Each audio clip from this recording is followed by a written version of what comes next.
नमस्कार, next nine live देख रही हैं आप और मैं हूं आपके साथ प्रज्ञा सिंह। बहुत बहुत स्वागत है आपका हमारे आज के इस खास प्रोग्राम में। प्रोग्राम की शुरुआत करेंगे और बात यहां पर भोजपुरी एक्ट्रेस आकांक्षा दुबे की केस की। आज आकांक्षा के निधन को पूरा 1 महीना हो चुका है। आकांक्षा के निधन के 1 महीने बाद आखिरकार आकांक्षा दुबे का जो केस है वो आखिरकार किस मोड़ पर जा पहुंचा है और इस केस में आरोपी समर सिंह कितना गुनहगार है। क्या वाकई में समर सिंह की वजह से ही आकांक्षा ने अपनी जान दी है, ये देखने वाली बात होगी, क्योंकि इस केस में लगातार जिस तरह से अब नए नए खुलासे हो रहे हैं, शक की सुई हर किसी पर जाती हुई नजर आ रही है।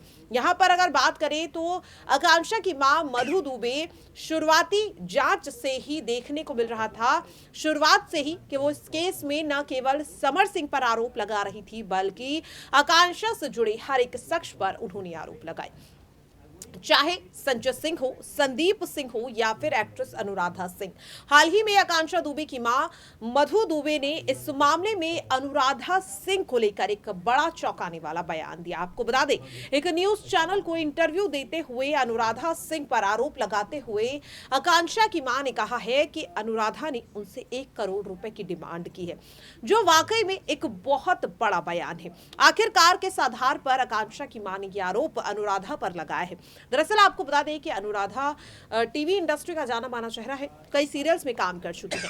साथ ही अनुराधा ही वो एक्ट्रेस है जो आकांक्षा की काफी करीबी दोस्त मानी जाती है और यहाँ पर अगर बात करें तो दोनों की दोस्ती काफी ज्यादा अच्छी है।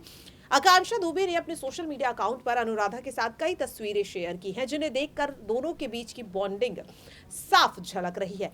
ऐसे में आखिरकार आकांक्षा की मां ने अनुराधा पर यह आरोप क्यों लगाए हैं?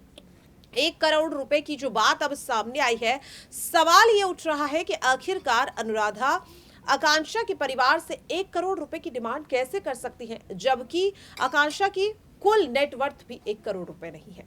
आपको बता दें कि सिर्फ यहां पर अनुराधा को लेकर ही करोड़ों की बात करती हुई नजर नहीं आ रही है आकांक्षा के पास। उन्होंने कुछ दिन पहले सारनाथ पुलिस को लेकर भी इस तरह का आरोप लगाया था। उन्होंने कहा कि सारनाथ पुलिस ने समर सिंह को बचाने के लिए उससे 2 करोड़ रुपए रिश्वत के तौर पर ली है, जो वाकई में एक बहुत बड़ी बात है। बिना किसी सबूत के आखिरकार पुलिस पर इतना गंभीर आरोप कैसे आकांक्षा की मां लगा रही है, ये सवाल काफी बड़ा है।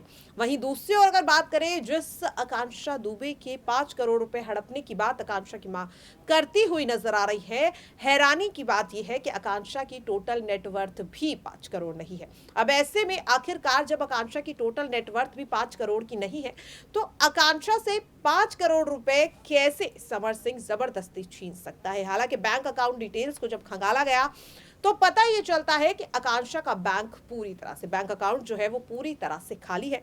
हालांकि स्टेटमेंट से ये पता चलता रहा कि समय समय पर समर सिंह ने जो भी प्रोजेक्ट का भुगतान था वो किया है। फिर ऐसे में जो पैसों का लेन देन है उसमें घपलेबाजी का आरोप कैसे आकांक्षा की मां लगा रही है? हालांकि हर किसी को आकांक्षा के लिए सिंपैथी है, चाहे भोजपुरी स्टार्स हो या फिर आकांक्षा के फैन, वो लगातार सोशल मीडिया पर आकांक्षा के लिए जस्टिस की मांग कर रहे हैं। लेकिन जिस तरह से कई गंभीर आरोप आकांक्षा का परिवार लगाता हुआ नजर आ रहा है, जिसे देखकर कहीं ना कहीं परिवार पर भी सवाल खड़े हो रहे हैं कि अगर इन आरोपों को सच साबित करने के लिए कोर्ट में सबूत नहीं पेश किए गए तो इस केस में अब आकांक्षा की मां बुरी तरह से फंस सकते हैं, क्योंकि जिस तरह से पुलिस पर सवाल खड़े किए जा रहे हैं, समर सिंह पर सवाल खड़े किए जा रहे हैं, आरोप गंभीर यहां पर लगाए जा रहे हैं, समाजवादी पार्टी को लेकर भी आकांक्षा की मां ने कुछ ऐसा ही बयान दिया है। तो अगर ये सब सच साबित नहीं होता तो इस केस में आकांक्षा का परिवार फंस सकता है। वहीं दूसरी ओर अगर बात करें, जिस तरह से आकांक्षा दुबे की पोस्टमार्टम रिपोर्ट को लेकर भी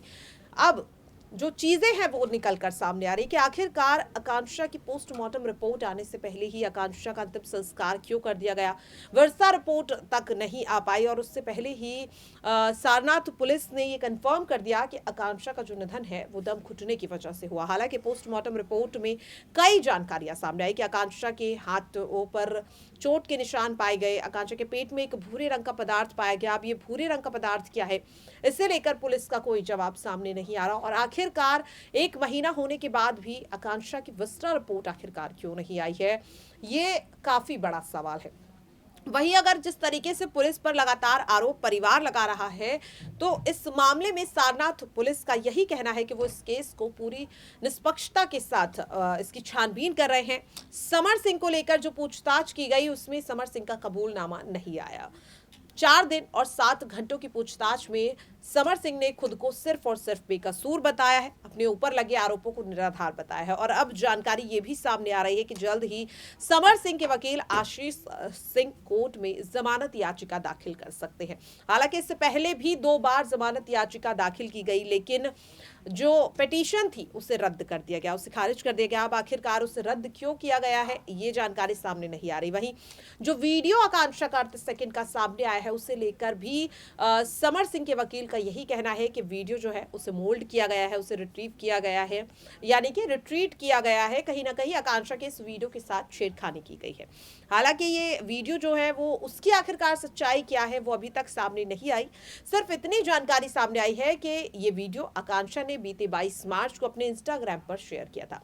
इंस्टाग्राम स्टोरी पर आकांक्षा ने ये पूरा वीडियो शेयर किया था, लेकिन ये उस पूरे वीडियो का सिर्फ एक हिस्सा है जो 38 सेकंड का है। और इस 38 सेकंड के वीडियो में आकांक्षा सिर्फ और सिर्फ समर सिंह के बारे में बात करती हुई नजर आ रही है, समर सिंह पर आरोप लगाती हुई नजर आ रही है। जिसके बाद एक बात तो साफ है कि दोनों के रिश्ते में कुछ तो ऐसा था जिससे आकांक्षा खुश नहीं थी। हालांकि यहाँ पर अगर समर सिंह की बात करें तो वो इस वीडियो पर कुछ भी कहने से बच रहा है। यहाँ पर उसने आकांक्षा को लेकर भी कई खुलासे किए, जहां एक और वो फोन को लेकर जो लास्ट कॉल है उसे लेकर सफाई पेश करता हुआ नजर आया, तो वहीं दूसरी ओर उसने आकांक्षा के साथ 2 लड़कों का जिक्र किया, जिसकी अब तलाश पुलिस कर रही है कि आखिरकार कौन है ये 2 शख्स और क्या वाकई में आकांक्षा के बारे में ये कुछ जान सकते हैं। यहाँ पर जो तमाम चीजें अब निकल कर आ रही हैं उनमें सामने कहीं ना कहीं ये चीज साफ है कि आकांक्षा के केस में कुछ तो ऐसा है जो अभी सामने नहीं आया है। अब आखिरकार इसे छुपाने की कोशिश कौन कर रहा है? आकांक्षा के परिवार के बयान पर अगर ध्यान दें तो उनके मुताबिक पुलिस इस केस में लापरवाही बरत रही है। समर सिंह के बयान पर अगर ध्यान दें तो समर सिंह का कहना है कि आकांक्षा का परिवार उस पर बेबुनियादी आरोप लगा रहा है। और अगर पुलिस के बयान पर ध्यान दें तो पुलिस का सीधे सीधे इस मामले में सिर्फ और सिर्फ यही कहना है कि जांच चल रही है और जब भी कोई बड़ा सुराग हाथ लगता है तो वो बता देंगे। तो सीधे सीधे कहीं ना कहीं हर कोई इस केस में सिर्फ आरोप लगा रहा है, लेकिन जो सच्चाई है वो सामने नहीं आ पा रही है। और ऐसे में कहीं ना कहीं ये केस शुरू होने से पहले ही खत्म होता हुआ दिखाई दे रहा है, यानी कि 1 महीना इस केस को हो चुका है, लेकिन अभी तक ये भी साफ नहीं हो पाया है कि आकांक्षा ने खुद अपनी जान ली है या फिर उनके निधन के लिए कोई और जिम्मेदार है। 26 मार्च को आकांक्षा के निधन की खबर सामने आती है और आज 1 महीना हो चुका है आकांक्षा के निधन को, लेकिन ये केस 1 महीने बाद भी वहीं पर है जहां 1 महीने पहले था। वैसे में देखना ये होगा कि आखिरकार क्या सच निकल कर सामने आता है कि आकांक्षा के जो निधन की गुत्थी है वो सुलझ पाएगी या नहीं। आज के लिए इस खास प्रोग्राम में इतना ही। बाकी ऐसी ही तमाम अपडेट से जुड़े रहने के लिए देखते रहिए नेक्स्ट 9 लाइव।